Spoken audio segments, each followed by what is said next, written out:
this your first time in New York? Yes, it is my first time in New York. I'm really liking it. How did you get into farming?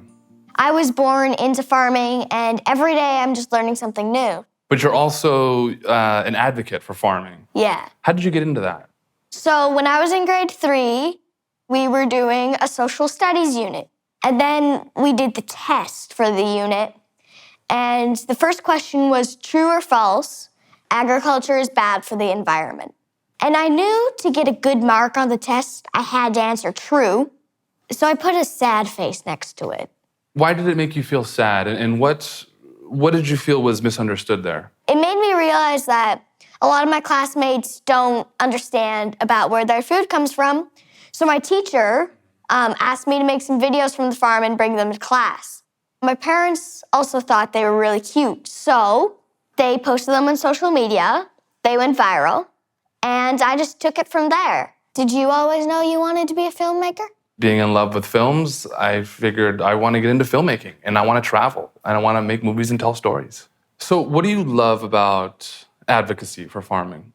I really want to help the agriculture industry tell their story and get the message out there.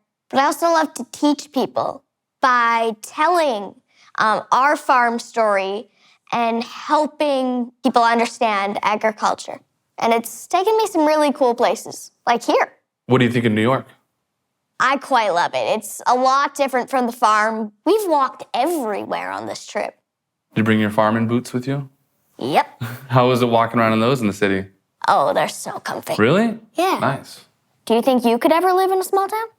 I think eventually someday, a smaller town, something a little more quiet. Yeah. Yeah, but for right now, I enjoy New York. Yeah. I enjoy the big city. Did you come into this conversation with any negative perceptions on the agriculture world?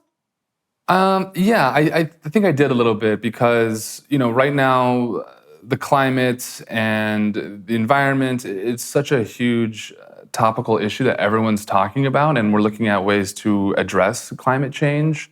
And from what I've read and heard, that agriculture is a large contributor to climate change. So those are, I think, just some of the conversations that are going around right now that I'm familiar with and that I've been hearing. We as farmers are also trying to work towards sustainability. A big example of that being zero-till farming. On our farm, we've been doing it since the 1970s. We're trying every day to make our farm more sustainable and help the environment. What's a stereotype about farming that isn't true? I think people think we're putting too much chemical down. We're only using enough to provide quality and quantity. We want to kill the bugs that eat our crops, get rid of the weeds that steal nutrients and moisture, and protect our crop from diseases that could kill the crop.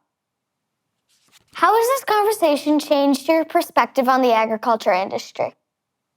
Well, one thing that I definitely took from this conversation was your story about being in school and the question on your test. One thing that I learned from that is farmers are misunderstood. And I think it's very important what you're doing with the advocacy because you're teaching people about what farmers do and kind of restoring that image if people are thinking negatively about agriculture and farming. We as farmers need to share our stories to clear up the myths, and the public needs to actually see what a farm's like and maybe ask why. In what ways do you think we are similar? We are both storytellers. I'm telling the story of our farm, and you're telling stories through film. Right. I tell stories of people like you. Yeah. Yeah. Maybe I'll tell your story someday.